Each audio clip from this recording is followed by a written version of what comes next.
ರಾಜ್ಯ ರಾಜಕೀಯದಲ್ಲಿ ತಾರಕಕ್ಕೇರಿದೆ ಬಣ ಬಡಿದಾಟ. ಬಿಜೆಪಿ ನಾಯಕರ ವಾಕ್ ಸಮರಕ್ಕೆ ಅಂತ್ಯ ಹಾಡೋದಿಕ್ಕೆ ಹೈಕಮಾಂಡ್ ರಾಜ್ಯಕ್ಕೆ ಬರಬೇಕಾಯಿತು. ರಾಜ್ಯ ರಾಜಕೀಯದಲ್ಲಿ ಒಂದು BY ವಿಜಯೇಂದ್ರ ಬಣ ಎಂದೊಂದು ರೆಬಲ್ಸ್ ಟೀಮ್ ಈಗಾಗಲೇ ಗೊತ್ತಿದೆ. ಎರಡೂ ಬಣಗಳ ನಡುವೆ ವಾಕ್ ಸಮರ ನಿಲ್ತಾ ಇಲ್ಲ. ಬಿಜೆಪಿ ನಾಯಕರ ವಾಕ್ ಸಮರಕ್ಕೆ ಅಂತ್ಯ ಹಾಡಕ್ಕೆ ಹೈಕಮಾಂಡ್ ಹರಸಾಹಸವನ್ನ ಪಡ್ತಾ ಇದೆ. ಹೈ ವೋಲ್ಟೇಜ್ ರೆಬಲ್ಸ್ ವಿರುದ್ಧ ಅಸಮಾಧಾನವನ್ನ ಹೈ ವೋಲ್ಟೇಜ್ ಸಭೆಯಲ್ಲಿ ಹೊರಹಾಕಿದ್ದಾರೆ.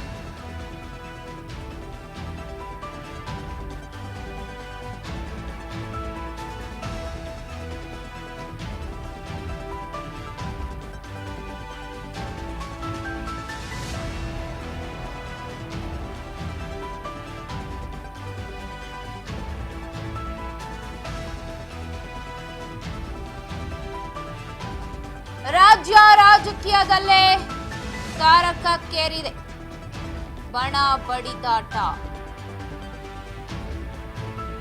ಬಿಜೆಪಿ ನಾಯಕರ ವಾಕ್ಸಮರಕ್ಕೆ ಅಂತ್ಯ ಹಾಡೋದಿಕ್ಕೆ ಹೈಕಮಾಂಡ್ ಬಂದಿದ್ದು ಹೈ ವೋಲ್ಟೇಜ್ ಸಭೆಯಲ್ಲಿ ರೆಬಲ್ಸ್ ವಿರುದ್ಧ ಅಸಮಾಧಾನವನ್ನ ಹೊರಹಾಕಿದ್ದಾರೆ. ಅವರು ಉಚ್ಚಾಟನೆಯೇ ಮಾಡಬೇಕು ಅಂತ ಪಣ ತೊಟ್ಟಿದ್ರು. ರೆಬಲ್ಸ್ ವಿರುದ್ಧ ಶಿಸ್ತು ಕ್ರಮಕ್ಕೆ ಮುಂದಾಗಿ ತರುಣ್ ಚುಗ್ ಸಭೆಯಲ್ಲಿ ಭಿನ್ನರ ವಿರುದ್ಧ ಅಸಮಾಧಾನ ವ್ಯಕ್ತವಾಗಿದೆ.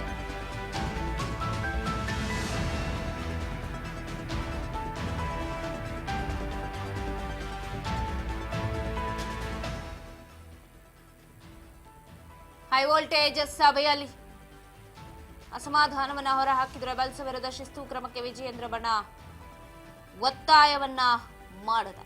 ತರುಣ್ ಚುಗ್ ಸಭೆಯಲ್ಲಿ ಬೆನ್ನರ ವಿರುದ್ಧ ಅಸಮಾಧಾನ ಹೊರಬಂದಿದ್ದು ರಾಜ್ಯ ರಾಜಕೀಯದಲ್ಲಿ ತಾರಕಕ್ಕೇರಿದೆ ಕದನ.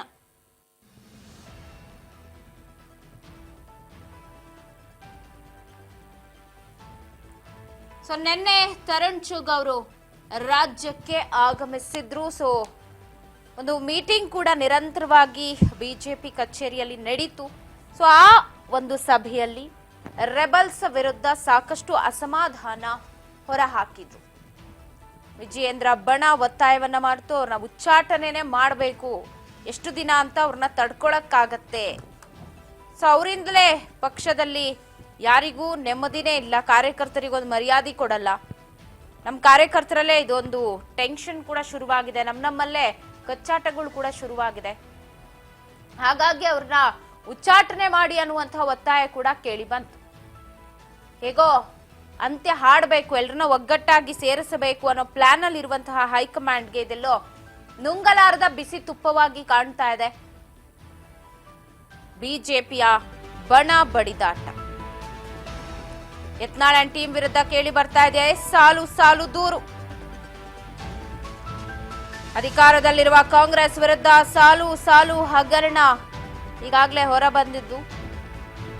ಅದನ್ನ ಬಿಟ್ಟು ನಾವು ಇದನ್ನೇ ಮಾತನಾಡ್ತಾ ಕುಳಿತರೆ ಹೇಗೆ? ಅದನ್ನ ನಾವು ಚರ್ಚೆ ಮಾಡಬೇಕು. ಅದು ಬಿಟ್ಕೊಂಡು ಬರೀ ಯತ್ನಾಳು ಅವ್ರ ಟೀಮ್ ವಿರುದ್ಧ ನಾವು ಮಾತನಾಡ್ತಾ ಹೋಗಿ ಕಾಲಹರಣ ಮಾಡಿದ್ರೆ ಆಡಳಿತ ಪಕ್ಷಕ್ಕೆ ನಾವು ಹೇಗ್ ಟಕ್ಕರ್ ಕೊಡೋದಿಕ್ ಸಾಧ್ಯ ಆಗತ್ತೆ?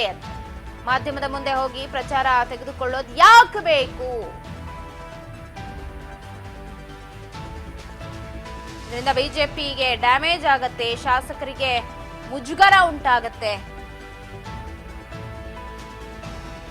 ಇವರ ಜೊತೆಗೆ ST ಸೋಮಶೇಖರ್ ಅವ್ರ ವಿರುದ್ಧ ಕೂಡ ಕ್ರಮಕ್ಕೆ ಆಗ್ರಹವನ್ನ ಮಾಡಿದ್ದಾರೆ.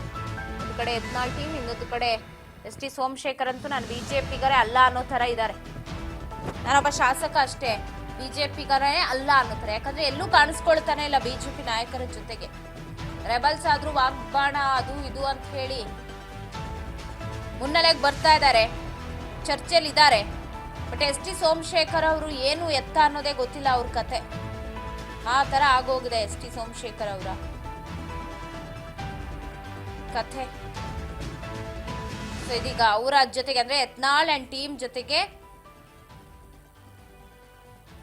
ST ಸೋಮಶೇಖರ್ ಅವ್ರಿಗೂ ಕೂಡ ನೀವು ಕ್ರಮ ತೆಗೆದುಕೊಳ್ಳಿ ಅಂತ ಆಗ್ರಹವನ್ನ ಮಾಡಿದ್ದಾರೆ. ನಿನ್ನೆ ಏನು ಸಾಲು ಸಾಲು ಸಭೆಯನ್ನ ಮಾಡಿದ್ರಲ್ಲ ಕಾರ್ಯಕರ್ತರ ಜೊತೆಗೆ ಚುಗ್ ಅವರು. ಯಾಕಂದ್ರೆ ಇಲ್ಲಿ ನಾಯಕರುಗಳ ಕಿಚ್ಚಾಟ, ವಾಕ್ಸಮರ ಏನಿದೆ ಇದ್ರಲ್ಲೆಲ್ಲ ಸಫರ್ ಆಗದೆ ಕಾರ್ಯಕರ್ತರು. ಅವ್ರು ಯಾವುದೇ ಇಂಟೆನ್ಷನ್ ಇಲ್ಲದೆ ವರ್ಕ್ ಮಾಡ್ತಾರೆ ಅಂತಂದಾಗ ಅವ್ರಿಗೊಂದು ಪೀಸ್ಫುಲ್ ಆದ ವಾತಾವರಣ ನಿರ್ಮಾಣ ಆಗಬೇಕು. ಅದು ಬಿಟ್ಕೊಂಡು ಎಸ್ ಟಿ ಸೋಮಶೇಖರ್ ಒಂದು ಕಡೆ ಮುಖ ಮಾಡ್ತಾರೆ, ರೆಬಲ್ಸ್ದೇ ಒಂದು ಕಡೆ ಅವರದ್ದೇ ಬೇರೆಯಾದ ರೀತಿ, ನಮ್ಮದೇ ಪಕ್ಷ ಅಲ್ವೇನೋ ಅನ್ನೋ ಥರ ವರ್ತನೆ ಮಾಡೋದು. ಸೊ ಇನ್ನೊಂದು ಕಡೆ ವಿಜಯೇಂದ್ರ ಅವರ ಬಣ ಆಗಿರ್ಬೋದು, ಈ ರೀತಿ ಬಣಗಳು ಗುರುತಿಸ್ಕೊಂಡಿರೋದೇ ಇಲ್ಲೆಲ್ಲೋ ಕಾರ್ಯಕರ್ತರಿಗೆ ಕೂಡ ಅದು ಮುಜುಗರ ಉಂಟಾಗ್ತಾ ಇದೆ. ವಿರೋಧ ಪಕ್ಷದಲ್ಲಿ ಇಟ್ಕೊಂಡು ಆಡಳಿತ ಪಕ್ಷಕ್ಕೆ ಟಕ್ಕರ್ ಕೊಡಬೇಕು, ಆಡಳಿತ ಪಕ್ಷ ಏನು ದಬಾಕಿದ್ದಾರೆ ಇಷ್ಟು ವರ್ಷದಲ್ಲಿ ಬಂದು ಅದೆಲ್ಲಾನು ಎತ್ತಿ ಹಿಡಿಬೇಕು ಅಂತ. ಸೊ ಆದರೆ ಇಲ್ಲ ಆಗ್ತಾ ಇರೋದೇನು, ಅವರವರಲ್ಲೇ ಕಚ್ಚಾಟ, ಅವರವರಲ್ಲೇ ಅಸಮಾಧಾನ. ಸೊ ಆದಷ್ಟು ಬೇಗ ಅವ್ರ ವಿರುದ್ಧ ಏನಾದ್ರೂ ಕ್ರಮ ಕೈಗೊಳ್ಳಿ, ಅದ್ರ ಜೊತೆಗೆ ಎಸ್ ಟಿ ಸೋಮಶೇಖರ್ ವಿರುದ್ಧ ಕೂಡ ಕೈಗೊಳ್ಬೇಕು ಕ್ರಮವನ್ನ ಅಂತ ಆಗ್ರಹಿಸಿದ್ದಾರೆ. ಸೊ ನೋಡೋಣ ಏನ್ ಮಾಡ್ತಾರೆ ಅಂತ.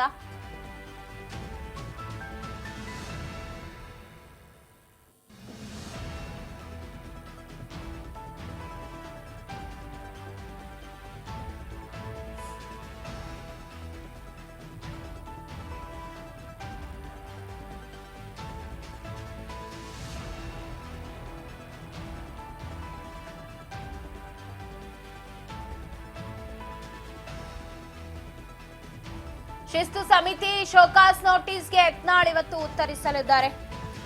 ಶಿಸ್ತು ಸಮಿತಿಯಿಂದ ಯತ್ನಾಳ್ಗೆ ನೋಟಿಸ್ ಜಾರಿಯಾಗಿತ್ತು. ಸೊ ಅದಕ್ಕೆ ಉತ್ತರ ಕೊಡೋದಿಕ್ಕೆ ಸಜ್ಜಾಗಿದ್ದಾರೆ. ಬಸನಗೌಡ ಪಾಟೀಲ್ ಯತ್ನಾಳ್ ಇವತ್ತು 11 ಗಂಟೆಗೆ ಉತ್ತರವನ್ನ ನೀಡ್ತಾರೆ. ಶೋಕಾಸ್ ನೋಟಿಸ್ಗೆ ಏನ್ ಹೇಳ್ಬೋದು ಗೊತ್ತಿಲ್ಲ. ರಾಜ್ಯದಲ್ಲಿ ಆಗ್ತಿರೋ ಬೆಳವಣಿಗೆಗಳ ಬಗ್ಗೆ ಕೂಡ ನಾನು ವಿವರಿಸ್ತೀನಿ ಅಂತ ಹೇಳಿದ್ರು. ಏನು ಆಗ್ಬಹುದು, ಏನ್ ಮಾಡ್ತಾರೆ, ಇದೆಲ್ಲ ಸದ್ಯದ ಕುತೂಹಲ. ಇವತ್ತು 11 ಗಂಟೆಗೆ ಹಾಜರಾಗ್ತೀನಿ ಅಂತ ತಿಳಿಸಿದ್ದಾರೆ ಯತ್ನಾಳ್.